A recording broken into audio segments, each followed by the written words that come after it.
Suggestion লাগবে, নিশ্চয়ই লাগবে, তাই না? সাজেশন তো সবারই লাগে। তাহলে আজকের ক্লাসে পেয়ে যাবে কিপিং কোয়াইটের সাজেশন। মাত্র পড়বে 6টা কোয়েশ্চেন, আর 6টা কোয়েশ্চেন পড়লে 2 মার্কস আর 5 মার্কসের আর কোনো কোয়েশ্চেন কিন্তু পড়তে লাগবে না। সাথে থাকবে এক্সট্রাক্টের জন্য 20টা শর্ট কোয়েশ্চেন। এক্সট্রাক্টের কোয়েশ্চেনগুলি তো আমরা এক্সট্রাক্ট থেকেই এখান থেকে আনসার বের করে পড়তে পারি, তারপরেও কোনোভাবে যাতে মিস না হয় সেই কারণে আরো আছে 20টা শর্ট কোয়েশ্চেন। টোটাল 6টা 2 মার্কস আর 5 মার্কসের জন্য, আর 20টা শর্ট কোয়েশ্চেন, টোটাল 26টা কোয়েশ্চেন। এই 26টা কোয়েশ্চেন যদি তুমি পড়ে নাও, কিপিং কোয়াইট থেকে আর কোনো কোয়েশ্চেন পড়তে লাগবে না। Pre board, board exam, class test সব কভার হয়ে যাবে। ঠিক আছে, তাহলে আর দেরি না করে আজকে ক্লাসটা শুরু করছি। Hello student, welcome to my channel Abhishek coaching centre. দেখো নামটা কি, কবিতার নাম কিপিং কোয়াইট। কিপিং কোয়াইট মানে কি, নীরব থাকা।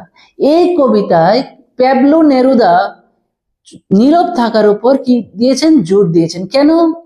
যাতে আমরা কিছু সময়ের জন্য নীরব থেকে আমরা নিজেদেরকে সেলফ ইন্ট্রোস্পেক্ট করতে পারি। ঠিক আছে, তাহলে আমরা কোশ্চেন পড়তে পড়তে কিন্তু আনসারগুলি বুঝে নেব। ঠিক আছে, কোশ্চেন পড়তে পড়তে কবিতাটা বুঝে নেব। দেখো ফার্স্ট কোশ্চেনটা ছিল, what will counting up to 12 and keeping still help us achieve. মানে কি বলছে, এই যে আপ টু 12 মানে 12 পর্যন্ত, কবিতার প্রথমেই কবি বলেছেন তুমি 12 পর্যন্ত কাউন্ট করো আর চুপচাপ থাকো। তাহলে কবি বলছেন 12 পর্যন্ত কাউন্ট করা আর কিপিং স্টিল, চুপচাপ থাকা, এটা আমাদের কি অ্যাচিভ করতে হেল্প করবে। মানে 12 পর্যন্ত আমরা যদি কাউন্ট করি আর নীরব থাকি, তাহলে আমাদের কি লাভ হবে, আমরা কি অ্যাচিভ করব। দেখো এখান থেকে counting up to 12 and keeping still, এখানে কি আসবে, উইলটা আসবে। ঠিক আছে, উইল হেল্প আস অ্যাচিভ, এতটুকু পর্যন্ত এটা কোশ্চেনই আছে। ঠিক আছে, এটা আবার মুখস্থ করতে যেও না। Counting up to 12 and keeping still will help us achieve, আমাদের অ্যাচিভ করতে সাহায্য করবে। কি সাহায্য করবে? A sense of togetherness. Togetherness মানে কি, এ সেন্স অফ টুগেদারনেস মানে কি, একতা বোধ। মানুষ যেমন সব সেপারেট হয়ে গেছে, স্বার্থপর হয়ে গেছে, সেলফিশ হয়ে গেছে, কিন্তু কবি বলছেন যদি আমরা কিছুক্ষণ, এখানে 12 কেন বললো, এটার উপর কোশ্চেনও আছে, বোঝাবো। 12 বলতে কিছু সময়ের জন্য যদি আমরা নীরব থাকি, তাহলে আমরা কি কি অ্যাচিভ করব। এ সেন্স অফ টুগেদারনেস, একতা বোধ। আমরা যেমন সবাই একজনের সাথে একজনের আন্ডারস্ট্যান্ডিং, এই জিনিসটা কি করব অ্যাচিভ করব। কেম, শান্তি অ্যাচিভ করব। আর কি, হ্যাট্রেড ফ্রি লাইফ, ঘৃণামুক্ত জীবন। মানুষ কি ঘৃণার মধ্যে, সেলফিশ নেচারের মধ্যে ডুবে আছে, কিন্তু কবি বলছেন কিছু সময়ের জন্য তুমি নীরব থাকো, তাহলে তুমি togetherness, a sense of togetherness, calm মানে শান্তি, আর কি হ্যাট্রেড ফ্রি লাইফটা কি করতে পারবে, অ্যাচিভ করতে পারবে। কবি আরো কি বলেছেন, গিভিং এ হল্ট অর্থ কি, থামা, একটা কিছু সময়ের জন্য থামিয়ে এভরি ডিস্ট্রাকটিভ অ্যাক্টিভিটিস। মানুষ কি শুধু ডিস্ট্রাকটিভ অ্যাক্টিভিটির মধ্যে ডুবে আছে, বলছে কিছু সময়ের জন্য এটা বন্ধ করো, হল্ট করো। গিভিং এ হল্ট, থামাও এভরি ডিস্ট্রাকটিভ অ্যাক্টিভিটিস, সমস্ত ধ্বংসাত্মক কাজগুলিকে বন্ধ করে তুমি কি করো, বন্ধ করে তুমি counting up to 12 and keeping still, 12 পর্যন্ত কাউন্ট করতে থাকো আর নীরব থাকো। সমস্ত ধ্বংসাত্মক কাজ বন্ধ করো, 12 পর্যন্ত কাউন্ট করে কিছু সময়ের জন্য তুমি নীরব থাকো, তাহলে তুমি কি পাবে, সেন্স অফ টুগেদারনেস, কেয়ার আর হ্যাট্রেড ফ্রি লাইফ। বাস, এটা হয়ে গেল। The poet Pablo Neruda only wants to interrupt the sad, cruel and baleful activities of the world. কবি কি করতে চেয়েছেন? কবি প্যাবলো নেরুদা কি চেয়েছেন? only wants to interrupt the sad, দুঃখকে বাধা দিতে চেয়েছেন, ক্রুয়েল নিষ্ঠুরতাকে বাধা দিতে চাইছেন, and বেলফুল অ্যাক্টিভিটিস মন্দ কাজগুলিকেও কি করতে চাইছেন? বাধা দিতে চাইছেন অফ দ্য ওয়ার্ল্ড, এই পৃথিবীর। ফর এ ফিউ মোমেন্ট, কিছু মুহূর্তের জন্য, and make the people introspect there action, এবং মানুষকে, পিপল মানে কি মানুষকে কি করতে চাইছেন? দেয়ার অ্যাকশন, তাদের অ্যাকশনকে কি করতে চাইছেন? Introspect, that is very important word. Introspect মানে কি? আত্মবিশ্লেষণ। কবি বলছেন প্রত্যেকটা মানুষকে তার নিজের ভিতরে দেখতে লাগবে সে যে কাজটা করছে ওইটা কি ঠিক করছে না ভুল করছে। এই কারণেই কিন্তু কবি কিসের উপরে, কবিতাটার নামও কি ছিল? কিপিং কোয়াইট, নীরব থাকো। নীরব থাকো বলতে নীরব থেকে, এইখানে নীরব থেকে বলছে নিজেকে আত্মবিশ্লেষণ করো, এবং তাহলে তাহলে তুমি কি অ্যাচিভ করবে? একসাথে থাকার, সবাই এক, এই টুগেদারনেসটাকে ফিল করতে পারবে, শান্তি তুমি অ্যাচিভ করতে পারবে, হ্যাট্রেড ফ্রি লাইফ, ঘৃণামুক্ত জীবনকে তুমি পাবে। ঠিক আছে, তাহলে কিপিং কোয়াইটের significance, that is very important. একটা কোশ্চেন কিন্তু আমি বুঝিয়ে দিলাম, টোটাল আমরা কয়টা? 6টা কোশ্চেন করবো, এর মধ্যে কিন্তু এটাও একটা কোশ্চেন, কিপিং কোয়াইটের সিগনিফিকেন্স কি, বা counting up to 12 and keeping still, 12 পর্যন্ত গোনা এবং চুপচাপ থাকা আমাদের কি অর্জন করতে সাহায্য করবে। ঠিক আছে, এবার কোশ্চেন নাম্বার 2।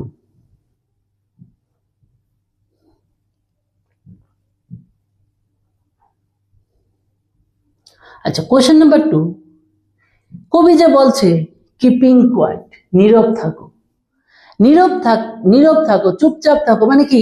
একটা ইনঅ্যাক্টিভিটি এখানে কিন্তু বোঝা যাচ্ছে। কিন্তু কবি, do you think the poet advocates total inactivity and death?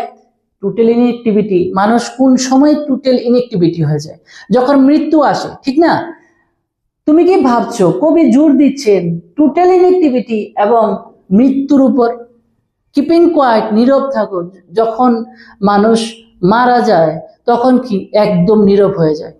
এখন কবিতার নামই তো কিপিং কোয়াইট। এখন এই কারণে একটা কোশ্চেন, যে তুমি কি ভাবছো কবি কি টোটাল ইনঅ্যাক্টিভিটি বা ডেথের উপর জোর দিচ্ছেন? না, না, এটার আনসারটা কি? একদমই না। কবি জোর দিচ্ছেন কিছু সময়ের জন্য তুমি সাইলেন্ট থাকো, তোমার সেই কাজকর্ম সব বন্ধ রাখো, বন্ধ রেখে নিজেকে কি করো? নিজেকে কি করো? দেখো, তুমি সেলফ ইন্ট্রোস্পেক্ট করো, আত্মবিশ্লেষণ করো। কবি শুধু ওইটা চাইছেন। কবি এরকম চাইছেন না যে সবকিছু বাদ দিয়ে এই জীবন থেকে চলে যাও বা সব কাজকর্ম একদমই বন্ধ রাখো, এরকম কিন্তু কবি চাইছেন না। তাহলে এটা কিন্তু question number 2, that is also very important. আচ্ছা, এখানে how does the poet distinguished, দেখো এখানে স্টিলনেস মানে নীরবতা আর টোটাল ইনঅ্যাক্টিভিটির মধ্যে কবি কিভাবে একটা বিপরীত দিক মানে তুলে ধরেছেন। মানে দুইটা কোশ্চেনের আনসার একটাই। No, the poet does not advocate total inactivity and death. মানে বলছে ডু ইউ থিঙ্ক, তাহলে আনসার কি হবে? আনসার তো no. No, the poet does not, fourth form আছে এখানে, ফোর্থ ফর্ম আছে, তাহলে এটাকে নেগেটিভ করতে গেলে আমরা কি করব? Does not, the poet does not, এসটা থাকবে না, the poet does not advocate total inactivity and death. First লাইনের উত্তর কিন্তু এটা। আচ্ছা, অ্যাকচুয়ালি কোশ্চেনটা আছে না, এটা কিন্তু একটা শর্ট কোশ্চেনের মতো, কিন্তু এটা যদি এক্সপ্লেইন করতে বলেনি, কিন্তু 2 মার্কস আনলে যদি আসে তাহলে তোমার এক্সপ্লেইন করতেই লাগবে, না বললেও করতে লাগবে। কিন্তু ফার্স্ট লাইনের যেরকম কোশ্চেন করা হয়েছে এখানে কিন্তু আনসার হয়ে গেল। এবার হচ্ছে explain. He only wants to interrupt the sad, cruel and baleful activities of the world for a few moments and make the people introspect their actions. এই লাইনটা এখান থেকে অলরেডি এর আগের কোশ্চেনে আমরা এটা ডিসকাস করেছি। কবি কি চাইছেন? কবি শুধু চাইছেন কি স্যাড, ক্রুয়েল আর বেলফুল অ্যাক্টিভিটিটাকে কিছু সময়ের জন্য বাধা দিতে, and make the people introspect their actions, এবং লোক যাতে তাদের অ্যাকশনগুলিকে কি করে ইন্ট্রোস্পেক্ট করে। কবি এটাই চাইছেন। Activity is very essential of life. Activity কি জীবনের জন্য অনেক বেশি জরুরি। Inactivity is death. যখন সম্পূর্ণ ইনঅ্যাক্টিভিটি থাকে তখন এটার অর্থ কি? এটার অর্থ হচ্ছে ডেথ। একদমই অ্যাক্টিভিটি নাই, কখন অ্যাক্টিভিটি থাকে না? যখন মানুষ মরে যায়, ইভেন শ্বাস প্রশ্বাসটাও চলে না, তখন এটার অর্থ কি? Inactivity is death. But for a fresh, better and useful activity, a little stillness is essential. কি বলছে? একটা fresh, better and useful activity, একটা ফ্রেশ কিছু কাজের জন্য, ফ্রেশ কিছু করার জন্য, আরো ভালো কিছু করার জন্য, ইউজফুল কিছু অ্যাক্টিভিটি করার জন্য এ লিটল স্টিলনেস, একটা অল্প বিস্তর নীরবতা কিন্তু অনেক দরকার। নীরব থেকে এটা চিন্তা করা দরকার যে আগের কাজগুলি থেকে এরকম কি প্রবলেম হচ্ছে যেটা আমার জীবনের শান্তি বিঘ্নিত হচ্ছে, টুগেদারনেস ফিল করতে পারছি না। তখনই যখন একটা ছোট্ট বিরতি থাকবে, এই বিরতির মধ্যেই এই বিরতির কথাই কিন্তু কবি এখানে বলছেন। Inactivity is death. ইনঅ্যাক্টিভিটিটা কি? ডেথ। সম্পূর্ণ ইনঅ্যাক্টিভিটি মানে কি? ডেথ। কিন্তু একটা ফ্রেশ, একটা তরতাজা, আরো ভালো, বেটার এন্ড ইউজফুল অ্যাক্টিভিটির জন্য একটা লিটল স্টিলনেস ইজ এসেনশিয়াল। একটা অল্প বিরতি কিন্তু জরুরি। ঠিক আছে, এটা হলো কোশ্চেন নাম্বার 2। এটাও কিন্তু অনেক বেশি ইম্পর্টেন্ট। ঠিক আছে, নেক্সট কোশ্চেন নাম্বার 3। একটা মিনিট, হ্যাঁ, একটু ডিস্টার্ব করার বিষয়। আচ্ছা, এখানে what is the sadness that the poet refers to in the poem. এই কবিতার মধ্যে কবি কিছু দুঃখের কথা বলেছেন। What is the sadness that the poet refers to in the poem, or what is the cause of sadness in the poem Keeping Quiet? দুঃখের কি কি কারণ এখানে এই কবিতার মধ্যে বলা হয়েছে, বা স্যাডনেস গুলি, হোয়াট ইজ দ্য স্যাডনেস গুলি কি কি?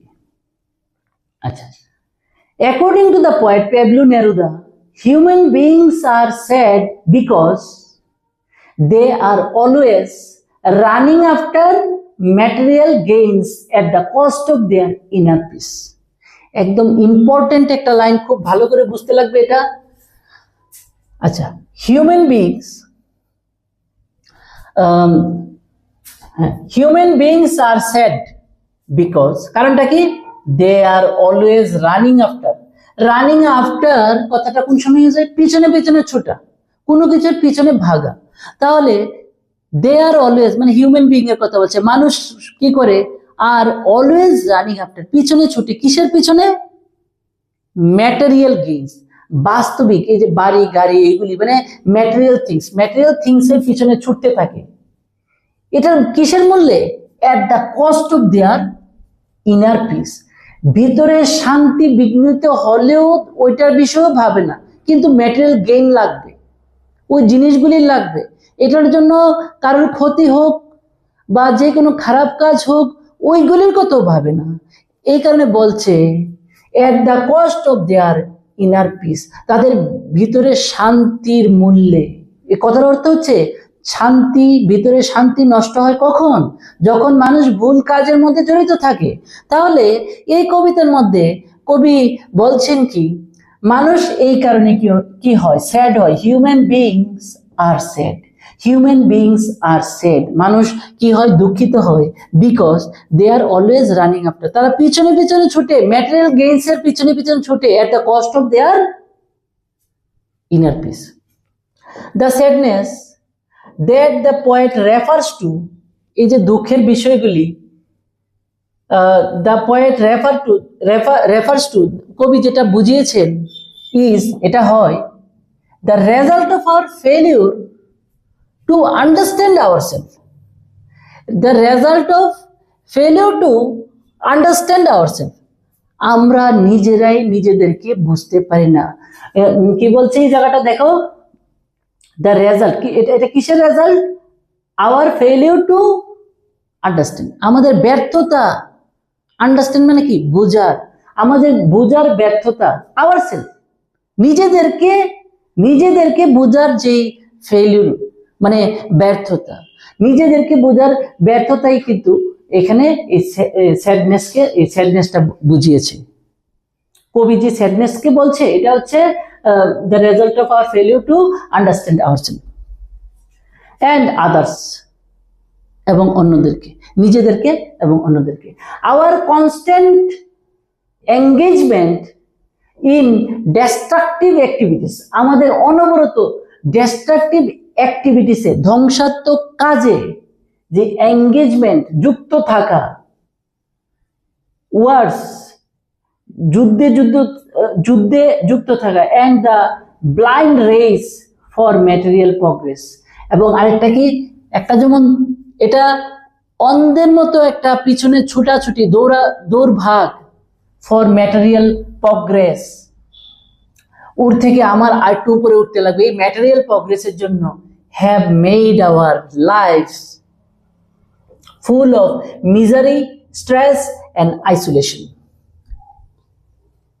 কি এটা আমাদের কি করেছে? আমাদের জীবনকে, মিজারি অর্থ দুঃখ, স্ট্রেস অর্থ মনের চাপ, আইসোলেশন মানে কি? বিচ্ছিন্নতা। এটার জন্যই আমাদের একজনের সাথে একজনের কি হয়? দূরত্ব সৃষ্টি হয়, আইসোলেশন সৃষ্টি হয়, মনের মধ্যে চাপ সৃষ্টি হয়, স্ট্রেস অ্যান্ড মিজারি মানে কি? দুঃখ। এটা কি? Our constant engagement in destructive activities, wars and the blind race, কিসের জন্য এই ব্লাইন্ড রেসটা? কিসের জন্য? ফর ম্যাটেরিয়াল প্রগ্রেসের জন্য। হ্যাভ মেড আওয়ার লাইফ, আমাদের জীবনকে গড়ে তুলে কিরকম? ফুল অফ মিজারি, দুঃখপূর্ণভাবে, দুঃখে পরিপূর্ণ করে, স্ট্রেস, প্রেশার, চাপ, এগুলি চাপ থাকে আমাদের জীবনে, অ্যান্ড আইসোলেশন, মানুষের সাথে কি থাকে? বিচ্ছিন্নতা থাকে। ঠিক আছে, তাহলে এটা হচ্ছে কোশ্চেন নাম্বার 3। এখন আমরা করব কোশ্চেন নাম্বার 4। এখন এই কোশ্চেনে কবি বলেছেন যে প্রকৃতিতে কোন প্রতীকের মাধ্যমে কবি বোঝাতে চান আপাত নিস্তব্ধতার মধ্যেও জীবন থাকতে পারে? হোয়াট সিম্বল ফ্রম নেচার, প্রকৃতি থেকে কি সিম্বল নিয়েছেন, কোন প্রতীক নিয়েছেন? Does the poet invoke to say that there can be life, জীবন থাকতে পারে আন্ডার অ্যাপারেন্ট স্টিলনেস, আপাত দৃষ্টিতে, আপাতভাবে মনে হচ্ছে নীরব, কিন্তু এটার পিছনে, এটার মধ্যে দেয়ার ক্যান বি লাইফ, জীবন থাকতে পারে। এরকম নেচার থেকে কবি কোন এক্সাম্পলটা নিয়েছেন? What symbol from nature does the poet invoke to say that, কোন জিনিসটা বলতে? যে দেয়ার ক্যান বি লাইফ, জীবন থাকতে পারে আন্ডার অ্যাপারেন্ট স্টিলনেস, আপাত নীরবতার পিছনে কি থাকতে পারে? জীবন থাকতে পারে। এটার উত্তর হচ্ছে আর্থ। তো যদিও মুভমেন্ট ঘুরছে, কিন্তু আমরা কি দেখছি? নীরব। কিন্তু এই আর্থের মধ্যেই তো সব, এই গাছপালা সবকিছু। তাহলে যেটা নীরব এটা কিন্তু হাইলি প্রোডাক্টিভ। ঠিক আছে না? তো তাহলে দেখো, দ্য পোয়েট ফিলস দ্যাট, কবি কি ফিল করছেন? দ্য আর্থ ক্যান টিচ, পৃথিবী শিক্ষা দিতে পারে আমাদেরকে, how silence can be productive, কিভাবে নীরবতা একটা প্রোডাক্টিভ হতে পারে। মানে নীরবতা থাকা এরকম না সবকিছু শেষ, কিন্তু এটা প্রোডাক্টিভ। কিরকম ভাবে? ইট সিমস ডেড, এটাকে অর্থাৎ পৃথিবীকে দেখতে মনে হয় কি? Dead, for its calm and quiet appearance. এটা নীরব, নীরব যেই অ্যাপিয়ারেন্স অর্থ চেহারা, কিন্তু এটা নীরব দৃশ্যের জন্য বা এটা নীরবতার যে আমরা যেটা দেখি এটার জন্য আমাদের কি মনে হয়? It seems dead. পৃথিবীতে কি মনে হয়? ডেড মনে হয়। বাট ইট অ্যাকচুয়ালি নার্চার্স, কিন্তু এটা প্রকৃতপক্ষে নার্চার্স করে, মানে কি? পুষ্টিদান করে। পুষ্টিদান, nurtures so much life on it. এটার মধ্যে অনেক জীবনকে কি করে? পুষ্টিদান করে। যেমন গাছপালা আছে, মানুষ, সব পৃথিবীর উপরে আমরা আছি।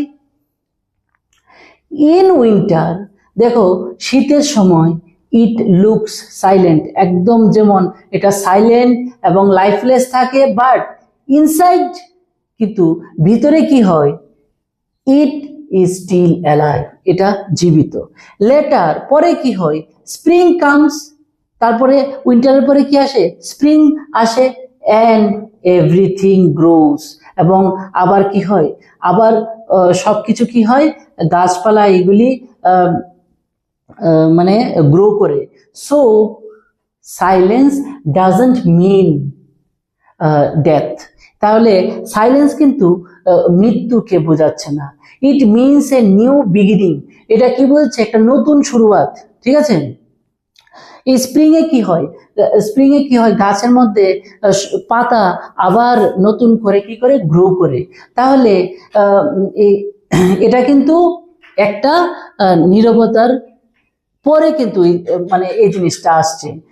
যখন মনে হয় নীরব, যখন মনে হয় এটার মধ্যে যেমন প্রাণ নেই, সবকিছুর মধ্যে মানে মনে হচ্ছে যেমন এটা প্রোডাক্টিভ না, কিন্তু পরে দেখা যায় later spring comes and everything grows again, আবার কিন্তু গ্রো হচ্ছে। So silence doesn't mean death. Silence কিন্তু ডেথ বোঝাচ্ছে না। It means a new beginning. এটা কি? একটা নতুন শুরুয়াত বোঝাচ্ছে। So for a fresh and useful activity, fresh এবং ইউজফুল অ্যাক্টিভিটির জন্য a little stillness is essential. একটা অল্প বিরতি কিন্তু অনেক দরকার। ঠিক আছে। তাহলে এই পৃথিবীর এক্সাম্পলটা নেওয়া হয়েছে, যেমন এটা এটা এটা নীরব এবং এটা স্থির মনে হচ্ছে, কিন্তু এটা কি করছে? এটা it nurtures so much life on it. ঠিক আছে। এখন আমরা নেক্সট কোশ্চেনে যাই। সবগুলি কোশ্চেন মনে হয় আজকে হবে না, আরেকটা ক্লাস লাগবে, তাহলে আমি যতটুকু হয় করছি। হঠাৎ অচেনা অনুভূতির ব্যাখ্যা করো। কবিতার মধ্যে একটা জায়গায় একটা লাইন এরকম আছে, সাডেন স্ট্রেঞ্জনেস। দেখো, যে জিনিসটা মানুষ অভ্যস্ত না, এটা যদি হঠাৎ করে হয় তাহলে স্ট্রেঞ্জ তো হবে। কবি যে বলছে চুপচাপ থাকো, সবাই যদি নীরব থাকে তাহলে সব মানুষের কাছে কি মনে হবে? এটা একটা স্ট্রেঞ্জ ব্যাপার মনে হবে। কেন? কারণ মানুষ কিন্তু এই ব্যাপারে কিন্তু অভ্যস্ত না, দ্যাটস ওয়াই। তাহলে এখানে এটা এক্সপ্লেন করছি। ঠিক আছে। এটা এক্সপ্লেন করতে বলেছে, the moment when everyone would be still, যখন everyone would be still, যখন প্রত্যেকে কি? still and quiet, যখন প্রত্যেকে কি থাকবে? নীরব থাকবে। would be an exotic moment, এটা একটা বিচিত্র মোমেন্ট হবে, একদম ইউনিক, একটা অন্যরকম একটা মোমেন্ট হবে। দ্য এক্সপ্রেশন মিনস, এই এক্সপ্রেশনটা কি বোঝাচ্ছে? যে people would be feel very strange at such an exotic moment. People কি করবে? ফিল ভেরি স্ট্রেঞ্জ, খুব অদ্ভুত লাগবে, অদ্ভুত কি করবে? They would feel very strange, তারা অদ্ভুত ফিল করবে। At such a exotic moment, এই বিচিত্র এই মুহূর্তে তারা কি করবে? স্ট্রেঞ্জ ফিল করবে। because they are not accustomed মানে তারা অভ্যস্ত না। they are not accustomed কথার অর্থ হচ্ছে তারা অভ্যস্ত না to such quietness and peace, এরকম নীরবতা এবং শান্তিতে তারা অভ্যস্ত না। কবি বলছেন তো নীরব থাকার জন্য। এখন বলছে যদি সবাই নীরব হয়ে যায়, সবাই চুপচাপ থাকে, কবির মতো এরকম সবাই কথাটা শুনে, at that moment সব মানুষ কিরকম ফিল করবে? সাডেন স্ট্রেঞ্জনেস, স্ট্রেঞ্জনেস, ঠিক আছে, সাডেন স্ট্রেঞ্জ, একটা হঠাৎ করে, সাডেন মানে কি হঠাৎ, স্ট্রেঞ্জ মানে কি অদ্ভুততা, একটা এরকম তারা ফিল করবে। এটার কারণ এটা, দে আর নট অ্যাকাস্টমড, তারা অভ্যস্ত না এই ব্যাপারে। এর আগে তারা কি ম্যাটেরিয়াল থিংস এর পিছনে ভাগছে, তারা কোনো সময় নিজেকে ইন্ট্রোস্পেক্ট করছে না, নীরব হয়ে নিজের সম্বন্ধে ভাবছে না। যদি সবাই জিনিসটা ভাবে, ওই মোমেন্টটা কিন্তু একদম কি হবে, একদম অন্যরকম হবে, এবং তারা কি স্ট্রেঞ্জ ফিল করবে, অদ্ভুত ফিল করবে। কারণ কি, they are not accustomed to such quietness and peace, এই ধরনের নীরবতা এবং শান্তিতে তারা কি অ্যাকাস্টম না। অ্যাকাস্টম কথা অর্থ কি, অভ্যস্ত। আচ্ছা, next question, what is the significance of number 12? দেখো, আমরা 12, the number 12 represents completeness and rhythm in nature, like 12 months in a year or 12 hours on a clock. আমরা অনেক সময় বলে থাকি নেক্সট বছর থেকে কিছু একটা ভালো করে করব, বা দিন শেষ রাত্র শুরু, আবার 12 ঘন্টা, যদি 24 ঘন্টাকে দুইটা ভাগে আমরা, না, দিন শেষ রাত্র শুরু আমরা বলতে পারবো না, কারণ হ্যাঁ বলতে পারবো কেন, মানে আমরা যদি সকাল 6টা থেকে সন্ধ্যা 6টা ধরি, সন্ধ্যা 6টা থেকে আবার সকাল 6টা, এরকমই আমরা একটা যেমন কমপ্লিটনেস। এখন মনে করো রাত্রের পরে দিন, বা একটা বছরের পর নিউ ইয়ার যে আসছে, ওইটা যদি ভাবি নেক্সট ইয়ারটা ভালো করে শুরু করব, তাহলে এই ইয়ারে কি করতে লাগবে, প্রিপারেশন নিতে লাগবে, আমরা থট প্রসেস চেঞ্জ করতে লাগবে। এরকমই কবিতার মধ্যে এরকম না যে একদম 1 2 3 4 5 6 7, এটা একটা মানে প্রতীকী বলতে পারো। The number 12 represents completeness, rhythm in nature.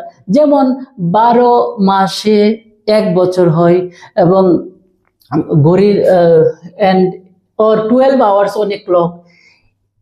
In the poem, the poet uses it as a symbolic count. এটা symbolic count করছে to ask everyone to pause for a moment and experience silence and peace. Pause করো, কিছু সময়ের জন্য থামো, next যে মুহূর্তটা আসছে ওইটা ভালো করে, ওইটা বেটার লাইফ বাঁচার জন্য এখন কি করে একটু পজ করো, থামো।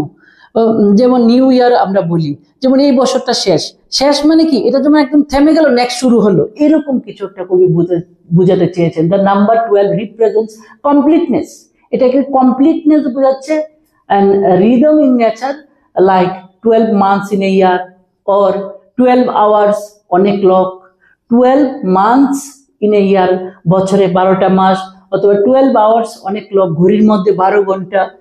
In the poem, the poet uses it as a symbolic count. আমরা অনেক সময় বলে থাকি কালকে থেকে কাজটা শুরু করব, রাত্রটা গেলে নেক্সট দিনটা শুরু হোক, মানে কি এটা একটা, রাত্রিটা কি একটা পজ, এখানে আমরা চিন্তা করব নেক্সট দিনের প্ল্যানিং। এই কারণে এটা 12 নিয়েছে, যে 12 এর মাধ্যমে কি একটা পজ বোঝাচ্ছে, একটা কমপ্লিটনেস বোঝাচ্ছে, নেক্সট ভালো করে শুরু করার জন্য। In this poem, the poet uses symbolic count to ask everyone to pause for a moment, একটা মোমেন্টের জন্য পজ করতে, and experience, এবং কি এক্সপিরিয়েন্স করতে, সাইলেন্স অ্যান্ড পিস, শান্তি এবং নীরবতা কি করতে, এক্সপিরিয়েন্স করতে। তাই? আচ্ছা, এখন এখানে যে 20টা শর্ট কোশ্চেন বলেছিলাম, 20টা শর্ট কোশ্চেনের মধ্যে খুব তাড়াতাড়ি একটু বলে দিচ্ছি, শেষ করবো। আচ্ছা, একটা কাজ করি তাহলে, আরেকটা ভিডিও বানিয়ে নিই, আরেকটা ভিডিওর মধ্যে বাকি আমরা 20টা কোশ্চেন সলভ করবো। এখন একটা কথা বলা আছে, এই নোটটা তোমরা কোথায় পাবে? তোমরা নোটটা পেতে গেলে প্লে স্টোরে গিয়ে এই অ্যাপটা ডাউনলোড করবে।